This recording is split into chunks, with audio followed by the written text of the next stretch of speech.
Bienvenue sur Classique en lecture. Arsène Lupin, gentleman cambrioleur, de Maurice Leblanc, lu par Iris. Chapitre 8. La perle noire. Un violent coup de sonnette réveilla la concierge du numéro 9 de l'avenue Hoche. Elle tirait le cordon en grognant. « Je croyais tout le monde rentré. Il est au moins 3 heures. » Son mari bougonna. « C'est peut-être pour le docteur. » En effet, une voix demanda. « Le docteur Harel, quel étage ?»« 3e à gauche, mais le docteur ne se dérange pas la nuit. »« Il faudra bien qu'il se dérange. » Le monsieur pénétra dans le vestibule, monta un étage, 2 étages, et sans même s'arrêter sur le palier du docteur Harel, continua jusqu'au 5e. Là, il essaya 2 clés. L'une fit fonctionner la serrure, l'autre le verrou de sûreté. « À merveille, murmura-t-il. La besogne est considérablement simplifiée. Mais avant d'agir, il faut assurer notre retraite. Voyons, ai-je eu logiquement le temps de sonner chez le docteur et d'être congédié par lui ? Pas encore. Un peu de patience. » Au bout d'une dizaine de minutes, il descendit et heurta le carreau de la loge en maugréant contre le docteur. On lui ouvrit, et il claqua la porte derrière lui. Or, cette porte ne se ferma point, l'homme ayant vivement appliqué un morceau de fer sur la gâche, afin que le pêne ne pût s'y introduire. Il entra donc, sans bruit, à l'insu des concierges. En cas d'alarme, sa retraite était assurée. Paisiblement, il remonta les 5 étages. Dans l'antichambre, à la lueur d'une lanterne électrique, il déposa son pardessus et son chapeau sur une des chaises, s'assit sur une autre et enveloppa ses bottines d'épais chaussons de feutre. Ouf, ça y est. Et combien facilement. Je me demande un peu pourquoi tout le monde ne choisit pas le confortable métier de cambrioleur. Avec un peu d'adresse et de réflexion, il n'en est pas de plus charmant. Un métier de tout repos. Un métier de père de famille. Trop commode même, cela devient fastidieux. Il déplia un pan détaillé de l'appartement. Commençons par nous orienter. Ici, j'aperçois le rectangle du vestibule où je suis. Du côté de la rue, le salon, le boudoir et la salle à manger. Inutile de perdre du temps par là. Il paraît que la comtesse a un goût déplorable. Pas un bibelot de valeur. Donc, droit au but. Ah, voici le tracé d'un couloir, du couloir qui mène aux chambres. À 3 mètres, je dois rencontrer la porte du placard aux robes qui communique avec la chambre de la comtesse. Il replia son plan, éteignit sa lanterne et s'engagea dans le couloir en comptant. 1 mètre, 2 mètres, 3 mètres. Voici la porte. Comme tout s'arrange, mon Dieu. Un simple verrou, un petit verrou, me sépare de la chambre, et qui plus est, je sais que ce verrou se trouve à 1,43 m du plancher. De sorte que, grâce à une légère incision, que je vais pratiquer autour, nous en serons débarrassés. Il sortit de sa poche les instruments nécessaires, mais une idée l'arrêta. Et si, par hasard, ce verrou n'était pas poussé ? Essayons toujours, pour ce qu'il en coûte. Il tourna le bouton de la serrure. La porte s'ouvrit. Mon brave Lupin, décidément, la chance te favorise. Que te faut-il maintenant ? Tu connais la topographie des lieux où tu vas opérer. Tu connais l'endroit où la comtesse cache la perle noire. Par conséquent, pour que la perle noire t'appartienne, il s'agit tout bêtement d'être plus silencieux que le silence, plus invisible que la nuit. Arsène Lupin employa bien une demi-heure pour ouvrir la seconde porte, une porte vitrée qui donnait sur la chambre. Mais il le fit avec tant de précaution qu'alors même que la comtesse n'eût pas dormi, aucun grincement équivoque n'aurait pu l'inquiéter. D'après les indications de son plan, il n'avait qu'à suivre le contour d'une chaise longue. Cela le conduisait à un fauteuil, puis à une petite table située près du lit. Sur la table, il y avait une boîte à papier à lettres, et enfermé tout simplement dans cette boîte, la perle noire. Il s'allongea sur le tapis et suivit les contours de la chaise longue. Mais à l'extrémité, il s'arrêta pour réprimer les battements de son cœur. Bien qu'aucune crainte ne l'agitât, il lui était impossible de vaincre cette sorte d'angoisse nerveuse que l'on éprouve dans le trop grand silence. Et il s'en étonnait, car enfin, il avait vécu sans émotion des minutes plus solennelles. Nul danger ne le menaçait. Alors pourquoi son cœur battait-il comme une cloche affolée? Était-ce cette femme endormie qui l'impressionnait? Cette vie si voisine de la sienne? Il écouta et crut discerner le rythme d'une respiration. Il fut rassuré, comme par une présence amie.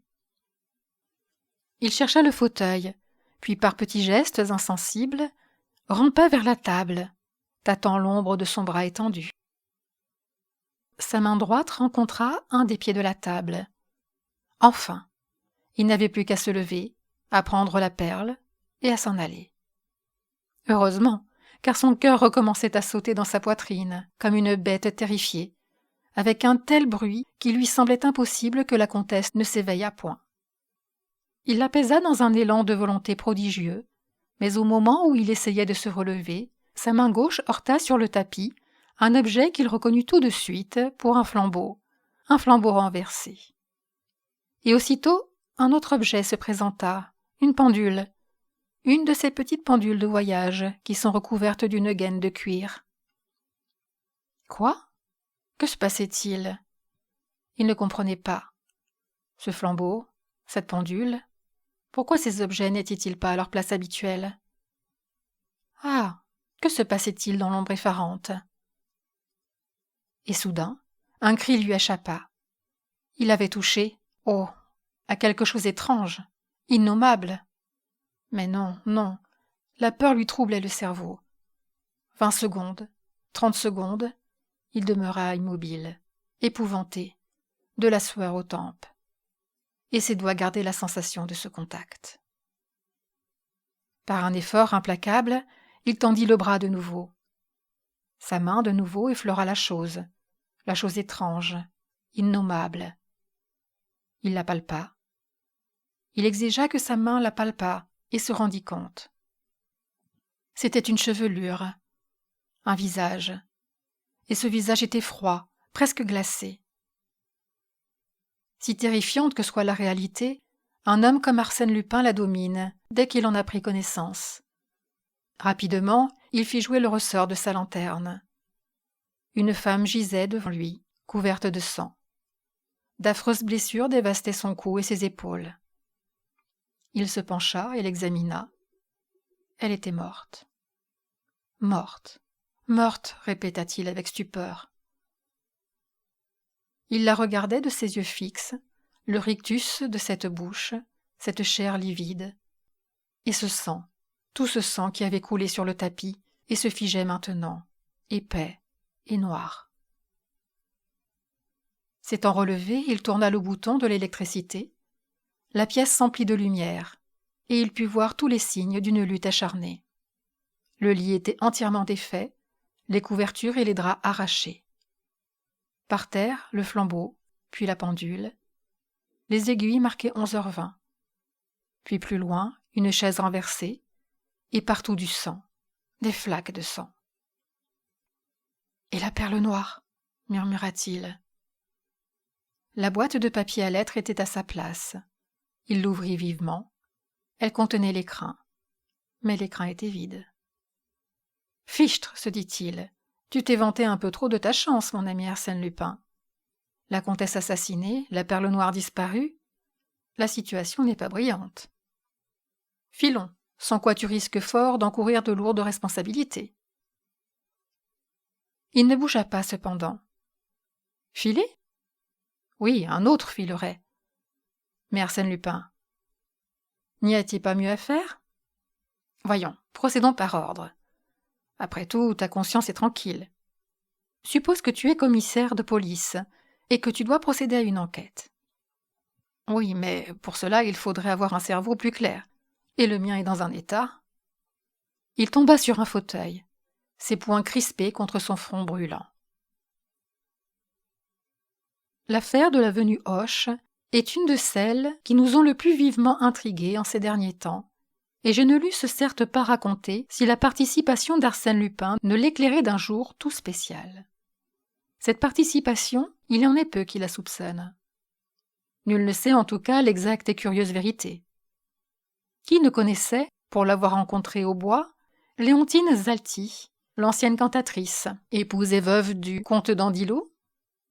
La Zalti dont le luxe éblouissait Paris, il y a quelque 20 ans, comtesse d'Andilot, à qui ses parures de diamants et de perles valaient une réputation européenne? On disait d'elle qu'elle portait sur ses épaules le coffre-fort de plusieurs maisons de banque et les mines d'or de plusieurs compagnies australiennes. Les grands joailliers travaillaient pour la Zalti, comme on travaillait jadis pour les rois et pour les reines. Et qui ne se souvenait de la catastrophe où toutes ces richesses furent englouties? Maisons de banque et mines d'or, le gouffre dévora tout.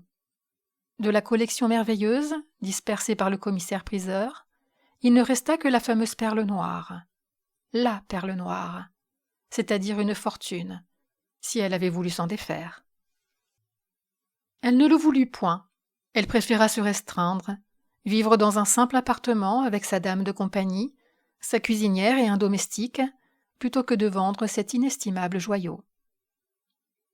Il y avait à cela une raison qu'elle ne craignait pas d'avouer. La perle noire était le cadeau d'un empereur. Et presque ruinée, réduite à l'existence la plus médiocre, elle demeura fidèle à sa compagne des beaux jours. « Moi vivante, disait-elle, je ne la quitterai pas. » Du matin jusqu'au soir, elle la portait à son cou. La nuit, elle la mettait dans un endroit connu d'elle seule. Tous ces faits rappelés par les feuilles publiques stimulèrent la curiosité, et chose bizarre, mais facile à comprendre pour ceux qui ont le mot de l'énigme, ce fut précisément l'arrestation de l'assassin présumé qui compliqua le mystère et prolongea l'émotion. Le surlendemain, en effet, les journaux publiaient la nouvelle suivante. On annonce l'arrestation de Victor Danègre, le domestique de la comtesse d'Andilot. Les charges relevées contre lui sont écrasantes. Sur la manche en lustrine de son gilet de livrée, M. Dudouis, le chef de la sûreté, a trouvé dans sa mansarde, entre le sommier et le matelas, on a constaté des taches de sang. En outre, il manquait à ce gilet un bouton recouvert d'étoffe. Or, ce bouton, dès le début des perquisitions, avait été ramassé sous le lit même de la victime. Il est probable qu'après le dîner, Danègre, au lieu de regagner sa mansarde, se sera glissé dans le cabinet aux robes, et que par la porte vitrée, il a vu la comtesse cacher la perle noire. Nous devons dire que, jusqu'ici, aucune preuve n'est venue confirmer cette supposition. En tout cas, un autre point reste obscur. À 7 heures du matin, Danègre s'est rendu au bureau de tabac du boulevard de Courcelles. La concierge d'abord, puis la buraliste, ont témoigné dans ce sens. D'autre part, la cuisinière de la comtesse et sa dame de compagnie, qui toutes deux couchent au bout du couloir, affirment qu'à 8 heures, quand elles se sont levées, la porte de l'antichambre et la porte de la cuisine étaient fermées à double tour. Depuis 20 ans, au service de la comtesse, ces deux personnes sont au-dessus de tout soupçon. On se demande donc comment Danègre a pu sortir de l'appartement. S'était-il fait faire une autre clé? L'instruction éclairera ces différents points. L'instruction n'éclaircit absolument rien, au contraire. On apprit que Victor Danègre était un récidiviste dangereux, un alcoolique et un débauché, qu'un coup de couteau n'effrayait pas. Mais l'affaire elle-même semblait au fur et à mesure qu'on l'étudiait s'envelopper de ténèbres plus épaisses et de contradictions plus inexplicables. D'abord, une demoiselle de Saint-Clèves, cousine et unique héritière de la victime, déclara que la comtesse, un mois avant sa mort, lui avait confié dans une de ses lettres la façon dont elle cachait la perle noire. Le lendemain du jour où elle recevait cette lettre, elle en constatait la disparition. Qui l'avait volée? De leur côté, les concierges racontèrent qu'ils avaient ouvert la porte à un individu, lequel était monté chez le docteur Harel. On manda le docteur. Personne n'avait sonné chez lui. Alors, qui était cet individu? Un complice? Cette hypothèse d'un complice fut adoptée par la presse et par le public. Ganimard, le vieil inspecteur principal, Ganimard la défendait, non sans raison. « Il y a du Lupin là-dessous », disait-il au juge. « Bah », ripostait celui-ci, « Vous le voyez partout, votre Lupin. Je le vois partout, parce qu'il est partout. Dites plutôt que vous le voyez chaque fois où quelque chose ne vous paraît pas très clair. D'ailleurs, en l'espèce, remarquez ceci. Le crime a été commis à 11h20 du soir, ainsi que l'atteste la pendule, et la visite nocturne, dénoncée par les concierges, n'a eu lieu qu'à 3h du matin. La justice obéit souvent à ces entraînements de conviction, qui font qu'on oblige les événements à se plier à l'explication première qu'on en a donnée. Les antécédents déplorables de Victor Danègre, récidiviste, ivrogne et débauché, influencèrent le juge, et bien qu'aucune circonstance nouvelle ne vint corroborer les 2 ou 3 indices primitivement découverts, rien ne put l'ébranler. Il boucla son instruction. Quelques semaines après, les débats commencèrent. Ils furent embarrassés et languissants. Le président les dirigea sans ardeur. Le ministère public attaqua mollement. Dans ces conditions, l'avocat de Danègre avait beau jeu. Il montra les lacunes et les impossibilités de l'accusation. Nulle preuve matérielle n'existait. Qui avait forgé la clé, l'indispensable clé sans laquelle Danègre, après son départ, n'aurait pu refermer à double tour la porte de l'appartement? Qui l'avait vue, cette clé, et qu'est-elle devenue? Qui avait vu le couteau de l'assassin, et qu'était-il devenu? Et en tout cas, concluait l'avocat, prouvez que c'est mon client qui a tué. Prouvez que l'auteur du vol et du crime n'est pas ce mystérieux personnage qui s'est introduit dans la maison à 3h du matin. La pendule marquait 11h, me direz-vous. Et après?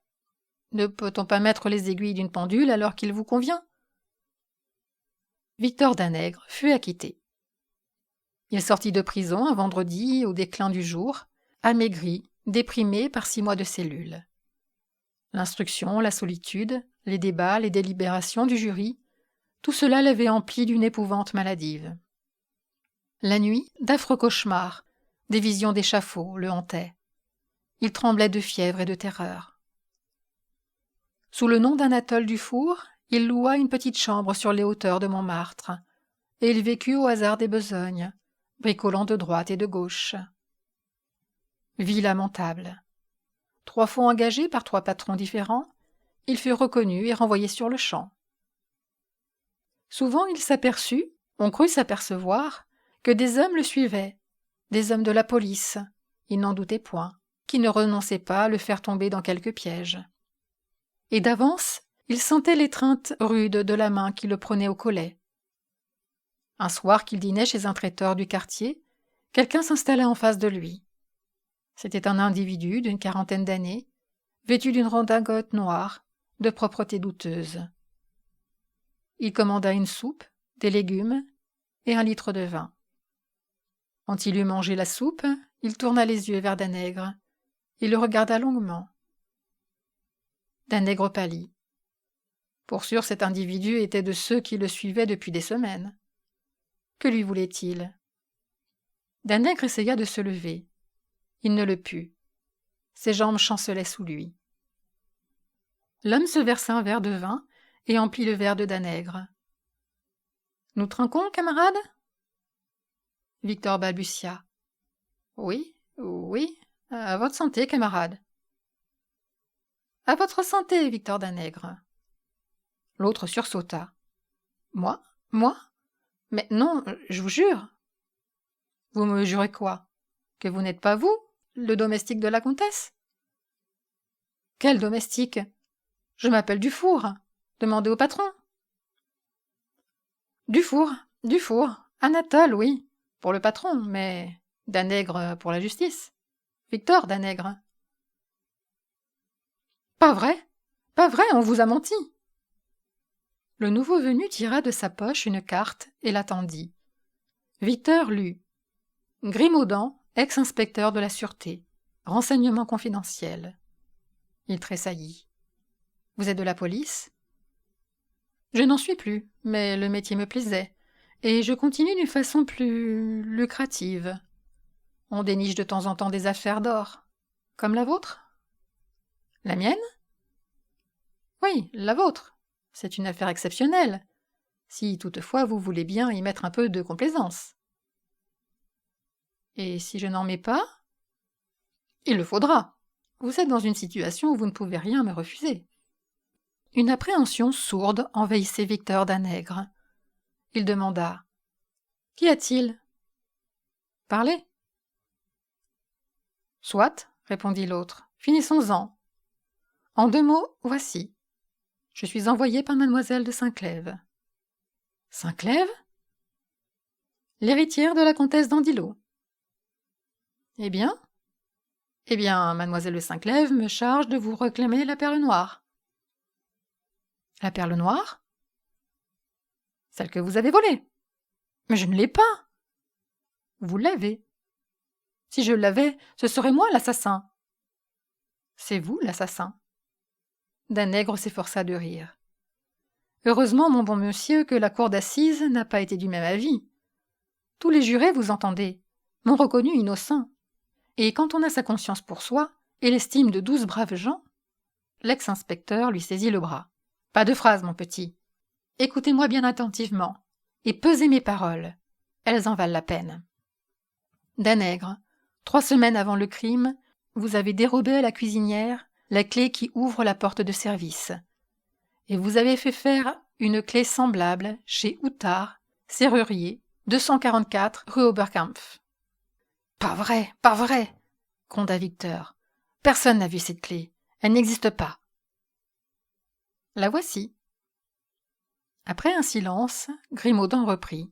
« Vous avez tué la comtesse à l'aide d'un couteau à virole acheté au bazar de la République, le jour même où vous commandiez votre clé. La lame est triangulaire et creusée d'une cannelure. » « De la blague tout cela. Vous parlez au hasard. Personne n'a vu le couteau. »« Le voici. » Victor Danègre eut un geste de recul. L'inspecteur continua. « Il y a dessus des taches de rouille. Est-il besoin de vous en expliquer la provenance ? Et après, vous avez une clé et un couteau. Qui peut affirmer qu'il m'appartenait ? Le serrurier d'abord, et ensuite l'employé auquel vous avez acheté le couteau. J'ai déjà rafraîchi leur mémoire. En face de vous, ils ne manqueront pas de vous reconnaître. » Il parlait sèchement et durement, avec une précision terrifiante. Danègre était convulsé de peur. Ni le juge, ni le président des assises, ni l'avocat général ne l'avaient serré d'aussi près, n'avaient vu aussi clair dans les choses que lui-même ne discernait plus très nettement. Cependant, il essaya encore de jouer l'indifférence. « Si c'est là toutes vos preuves, il me reste celle-ci. Vous êtes reparti, après le crime, par un même chemin. Mais au milieu du cabinet aux robes, pris d'effroi, vous avez dû vous appuyer contre le mur pour garder votre équilibre. »« Comment le savez-vous » bégaya Victor. « Personne ne peut le savoir. »« La justice, non. Il ne pouvait venir à l'idée d'aucun de ces messieurs du parquet d'allumer une bougie et d'examiner les murs. Mais si on le faisait, on verrait sur le plâtre blanc une marque rouge très légère, assez nette cependant pour qu'on y retrouve l'empreinte de la face antérieure de votre pouce tout humide de sang, et que vous avez posé contre le mur. Or, vous n'ignorez pas qu'en anthropométrie, c'est là un des principaux moyens d'identification. » Victor Danègre était blême. Des gouttes de sueur coulaient de son front. Il considérait avec des yeux de fou cet homme étrange qui évoquait son crime, comme s'il en avait été le témoin invisible. Il baissa la tête, vaincu, impuissant. Depuis des mois, il luttait contre tout le monde. Contre cet homme-là, il avait l'impression qu'il n'y avait rien à faire. « Si je vous rends la perle, » balbutia-t-il, « combien me donnerez-vous ? » »« Rien. »« Comment ? Vous vous moquez ? Je vous donnerai une chose qui vaut des 1000 et des centaines de mille, et je n'aurai rien ? » ?»« Si, la vie. » Le misérable frissonna. Grimaudan ajouta d'un ton presque doux. « Voyons, Danègre, cette perle n'a aucune valeur pour vous. Il vous est impossible de la vendre. À quoi bon la garder ? Il y a des receleurs, et un jour ou l'autre, à n'importe quel prix, un jour ou l'autre, il sera trop tard. Pourquoi ? Pourquoi ? Mais parce que la justice aura remis la main sur vous, et cette fois, avec les preuves que je lui fournirai. Le couteau, la clé, L'identification de votre pouce? Vous êtes fichu, mon bonhomme. » Victor s'étreignit la tête de ses deux mains et réfléchit. Il se sentait perdu, en effet, irrémédiablement perdu. Et en même temps, une grande fatigue l'envahissait, un immense besoin de repos et d'abandon. Il murmura: « Quand vous la faut-il ?»« Ce soir, avant 1 heure. »« Sinon ?»« Sinon, je mets à la poste cette lettre où Madame de Saint-Clèves vous dénonce au procureur de la République. » Danègre se versa 2 verres de vin, qu'il but coup sur coup, puis se levant: « Payez l'addition, et allons-y. J'en ai assez de cette maudite affaire. » La nuit était venue. Les 2 hommes descendirent la rue Lepic et suivirent les boulevards extérieurs en se dirigeant vers l'Étoile. Ils marchaient silencieusement, Victor très las et le dos voûté. Au parc Monceau, il dit: « C'est du côté de la maison. »« Parbleu, vous n'en êtes sorti avant votre arrestation que pour aller au bureau de tabac. »« Nous y sommes, » fit Danègre d'une voix sourde. Ils longèrent la grille du jardin et traversèrent une rue dont le bureau de tabac faisait l'encoignure. Danègre s'arrêta quelques pas plus loin. Ses jambes vacillaient. Il tomba sur un banc. « Eh bien ?» demanda son compagnon. « C'est là. »« C'est là ? Qu'est-ce que vous me chantez ? » ?»« Oui, là, devant vous. »« Devant nous ? Dis donc, Danègre, il ne faudrait pas... Je vous répète qu'elle est là. »« Où ? » ?»« Entre 2 pavés. »« Lesquels ? » ?»« Cherchez. »« Lesquels ? » répéta Grimaudan. Victor ne répondit pas. « Ah, parfait. Tu veux me faire poser, mon bonhomme ? » ?»« Non, mais je vais crever de misère. »« Et alors, tu hésites ? » ?»« Allons, je serai bon prince. Combien te faut-il ? » ?»« De quoi prendre un billet d'entrepont pour l'Amérique. »« Convenu. Et un billet de 100 francs pour les premiers frais. »« Tu en auras 2. Parle. » »« Comptez les pavés à droite de l'égout. C'est entre le 12e et le 13e. »« Dans le ruisseau ? » ?»« Oui, en bas du trottoir. » Grimaudan regarda autour de lui. Des tramways passaient, des gens passaient. Mais bah, qui pouvait se douter ? Il ouvrit son canif et le planta entre le 12e et le 13e pavé. Et si elle n'y était pas ? Si personne ne m'a vu me baisser et l'enfoncer, elle y est encore. Se pouvait-il qu'elle y fût ? La perle noire jetée dans la boue d'un ruisseau à la disposition du premier venu ? La perle noire ? Une fortune ? À quelle profondeur ? Elle était à 10 centimètres à peu près. Il creusa le sable mouillé. La pointe de son canif heurta quelque chose. Avec ses doigts, il élargit le trou. Il aperçut la perle noire. « Tiens, voilà tes 200 francs. Je t'enverrai ton billet pour l'Amérique. » Le lendemain, l'Écho de France publiait cet entrefilet qui fut produit par les journaux du monde entier. Depuis hier, la fameuse perle noire est entre les mains d'Arsène Lupin, qui l'a reprise au meurtrier de la comtesse d'Andilot. Avant peu, des facsimilés de ce précieux bijou seront exposés à Londres, à Saint-Pétersbourg, à Calcutta, à Buenos Aires et à New York. Arsène Lupin attend les propositions que voudront bien lui faire ses correspondants. Et voilà, comme quoi le crime est toujours puni et la vertu récompensée, conclut Arsène Lupin lorsqu'il m'eut révélé les dessous de l'affaire. Et voilà, comme quoi sous le nom de Grimaudan, ex-inspecteur de la sûreté, vous fûtes choisi par le destin pour enlever au criminel le bénéfice de son forfait. Justement, et j'avoue que c'est une des aventures dont je suis le plus fier. Les 40 minutes que j'ai passées dans l'appartement de la comtesse, après avoir constaté sa mort, sont parmi les plus étonnantes et les plus profondes de ma vie. En 40 minutes, empêtré dans la situation la plus inextricable, j'ai reconstitué le crime, j'ai acquis la certitude, à l'aide de quelques indices, que le coupable ne pouvait être qu'un domestique de la comtesse. Enfin, j'ai compris que pour avoir la perle, il fallait que ce domestique fût arrêté. Et j'ai laissé le bouton du gilet. mais qu'il ne fallait pas qu'on relevât contre lui des preuves irrécusables de sa culpabilité. Et j'ai ramassé le couteau oublié sur le tapis, emporté la clé oubliée sur la serrure, fermé la porte à double tour et effacé les traces des doigts sur le plâtre du cabinet aux robes. À mon sens, ce fut là un de ces éclairs. De génie, interrompis-je.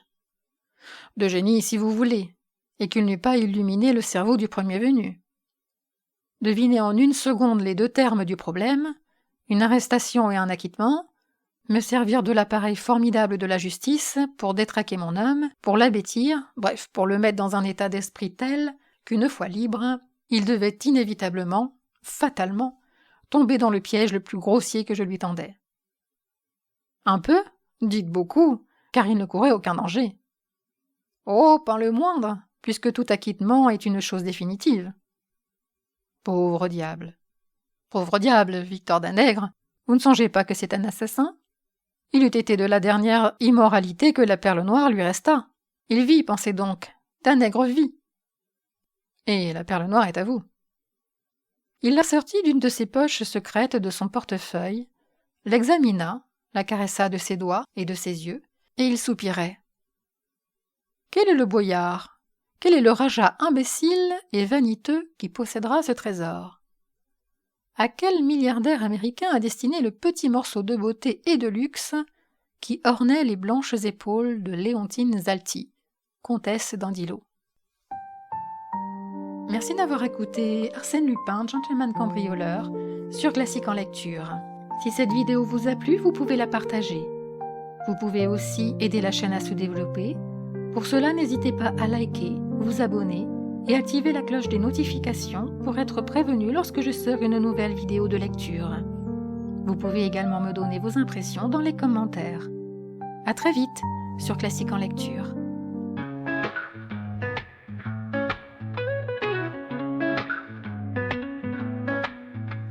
Arsène Lupin, maître du mystère, gentleman cambrioleur, plus léger que l'air. Dans l'ombre il se glisse, un sourire au coin. Le monde est son jeu, il n'a peur de rien. Sous la lune argentée, il trace sa route, avec une grâce sans aucun doute. Les coffres-forts s'ouvrent sous ses doigts, un clin d'œil suffit, et les trésors sont à lui. Les policiers courent après son ombre, mais lui disparaît dans la nuit sombre. Un geste élégant, un pas feutré, et Lupin s'évapore sans laisser de clé. Arsène Lupin, maître du mystère, gentleman cambrioleur, plus léger que l'air. Dans l'ombre il se glisse, un sourire au coin. Le monde est son jeu, il n'a peur de rien. Il se joue des barons et des rois, les riches tremblent quand il est là. Mais son code d'honneur est clair et précis, il ne vole jamais sans raison, sans merci. L'amour des défis, des énigmes subtiles, c'est sa passion qui le rend indocile. Les bijoux, les toiles et les pierres fines, pour Arsène Lupin, de l'adrénaline. Arsène Lupin, maître du mystère, gentleman cambrioleur, plus léger que l'air. Dans l'ombre il se glisse, un sourire au coin. Le monde est son jeu, il n'a peur de rien. À chaque coup il laisse une carte signée, son nom en lettres d'or toujours bien gravé.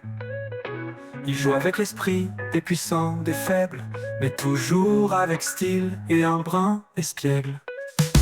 Et quand l'aube se lève sur ses exploits, il n'est déjà plus qu'un souvenir là-bas.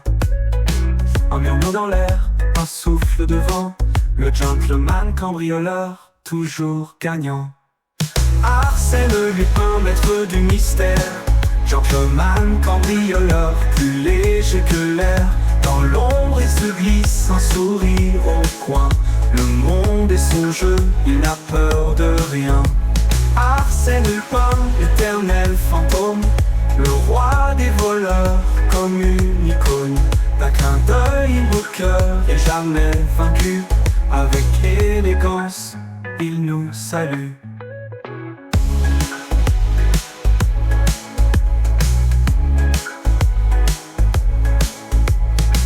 Amour dès son jeu, il n'a peur de rien. Amour des défis, des énigmes subtiles, c'est sa passion qui le rend indocile. Les bijoux, les toiles et les pierres fines, pour Arsène Lupin, de l'adrénaline. Amour des défis, des énigmes subtiles, c'est sa passion qui le rend indocile. Les bijoux, les toiles et les pierres fines, pour Arsène Lupin, de l'adrénaline.